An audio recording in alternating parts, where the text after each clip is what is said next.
It was a quiet afternoon at an exclusive country club, the kind of place where status mattered more than character. Ozzy walked in calmly. He was dressed simply, a black jacket, plain jeans, dark sunglasses. No flashy brands, no security, no attempt to impress anyone, just confidence. The moment he stepped inside, heads turned. Conversation slowed. Whispers followed him across the room. Ozzy ignored it all and took a seat near the lounge area, relaxed, minding his own business as if he belonged, because he did. A few seconds later, a staff member approached. "Sir," he said, forcing a polite smile, "this area is for members only." Ozzy looked up and smiled back. "I'm just here for a drink," he replied calmly. The staff member didn't smile this time. He scanned Ozzy from head to toe slowly, judgmentally. "I'm going to need you to leave." The surrounding tables went quiet. People pretended not to stare, but they were watching closely. Ozzy didn't argue. He didn't raise his voice. He didn't get defensive. Instead, he stood up slowly and asked one simple question. "May I ask why?" The staff member hesitated, then said the words no one expected to hear out loud. "You don't fit the atmosphere here." A few people shifted uncomfortably. Someone frowned. Someone else reached for their phone.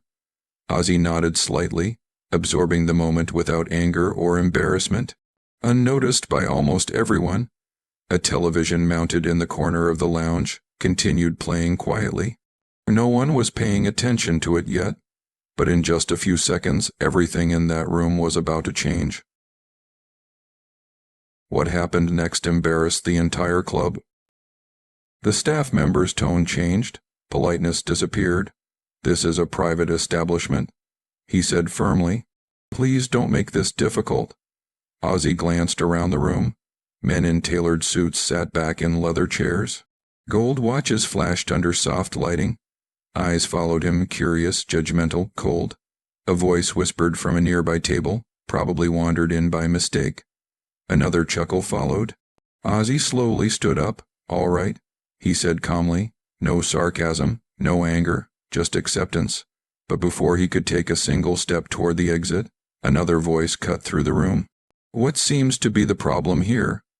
The manager had arrived, well dressed, confident, in control. The staff member pointed at Ozzy without hesitation. "He doesn't belong here." The words hung heavy in the air. Ozzy didn't defend himself. He didn't explain who he was. He didn't ask for special treatment. He simply stood there, silent, composed, unshaken. Around them, phones began to rise slowly. Not dramatically, carefully. People sensed something was wrong. The manager looked Ozzy up and down, then nodded. "I'm sorry, sir," he said, keeping his voice neutral, "but we'll have to ask you to leave." Ozzy closed his eyes for a brief moment. Then he exhaled quietly. This wasn't his first time being judged. He had faced screaming crowds, harsh critics, public outrage, but this was different. There was no stage, no microphone, no audience cheering. Just quiet humiliation, served politely, in front of strangers who believed status could be seen on the surface. Ozzy turned slightly toward the exit, still calm, still respectful, still unaware, or pretending to be, that something in that room was already shifting. Have you ever seen someone judged without knowing their story? Comment below. Ozzy had almost reached the exit. One more step, and the moment would have ended quietly. Then something unexpected happened. The television mounted high on the lounge wall suddenly grew louder. Not dramatic, not intentional, just enough to cut through the low chatter of the room. A deep narrator's voice echoed softly. From Birmingham to global superstardom. Conversation stopped mid-sentence. Laughter died instantly. Cutlery froze in midair. Ozzy paused. He didn't turn around yet. On the screen, grainy black, and white footage appeared. A young man on stage, wild energy, a voice shaking arenas. Crowds screamed in unison. The camera panned across thousands of faces, chanting, crying, losing themselves in the music. The lounge grew unnaturally quiet. Someone squinted at the screen. Another leaned forward in their chair. Then the title appeared slowly, unmistakably clear. The Life and Legacy of Ozzy, Music Icon. A sharp inhale rippled through the room. No way, oh wait, is that him? Heads turned. Eyes moved from the screen to the man standing near the door. Ozzy finally turned around, slowly, calmly. There was no smile on his face, no pride in his posture, no satisfaction in his eyes, just stillness. He didn't point at the screen. He didn't say a word. He didn't need to. The documentary continued playing. Clips of soul, doubt arenas, awards being handed over, voices of critics calling him a legend. The same people who had judged him moments ago now sat frozen, caught between disbelief and embarrassment. The staff member's face went pale. The manager swallowed hard.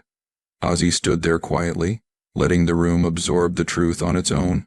Not because he wanted recognition, but because recognition had arrived without being asked. And for the first time since he walked in, no one spoke. The documentary kept playing.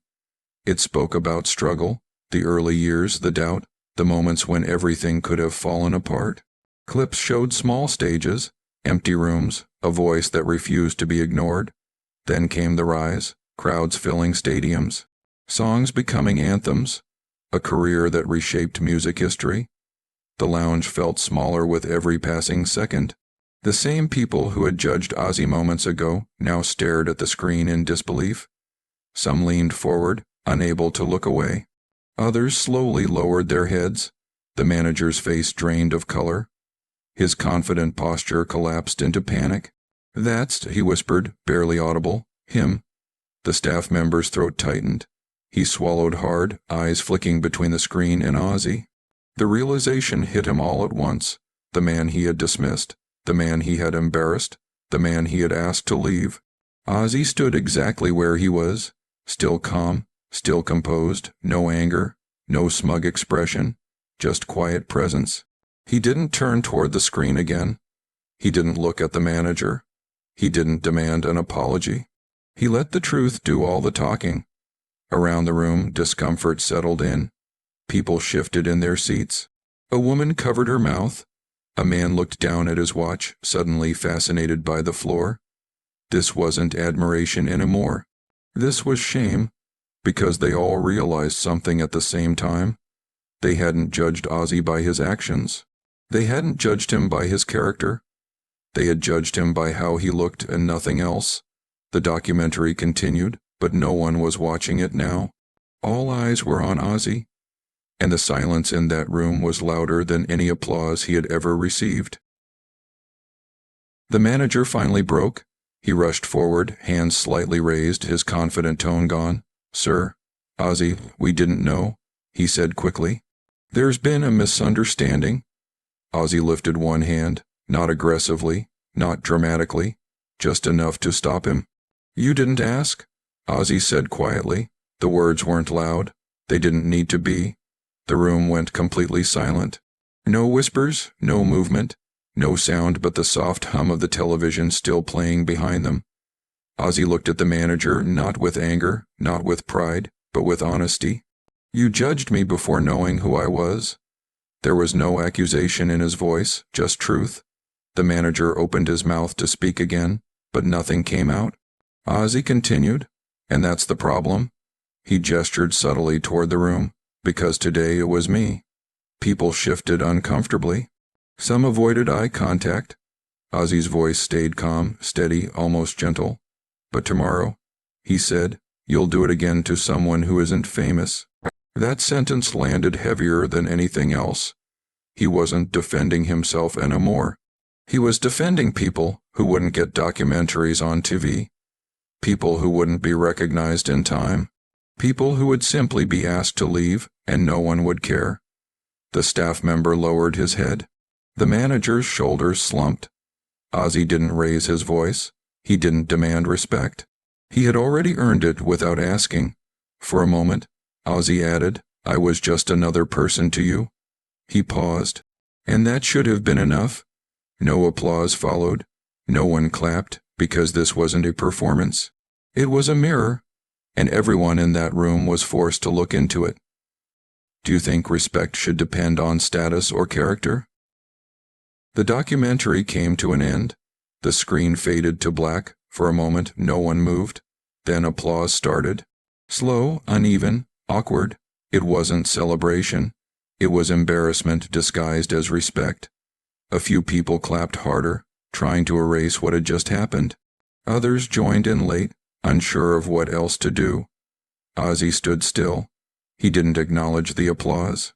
The manager stepped forward again, voice softer now. "Please allow us to make this right," he said. "We'd like to offer you a complimentary membership."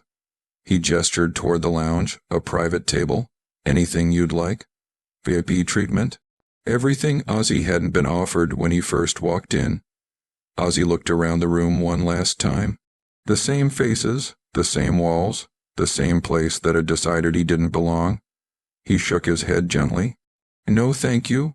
2 words, polite, final. The manager froze. Ozzy turned toward the exit again. But this time, no one whispered. No one laughed. No one looked away. Heads lowered. Eyes followed him, not with judgment now, but with regret. As Ozzy reached the door, someone quietly held it open. Not because he was famous, but because they finally understood. And Ozzy walked out exactly the way he had walked in, with dignity. The video spread fast, first thousands, then millions. Clips of Ozzy being asked to leave played side by side with the documentary reveal.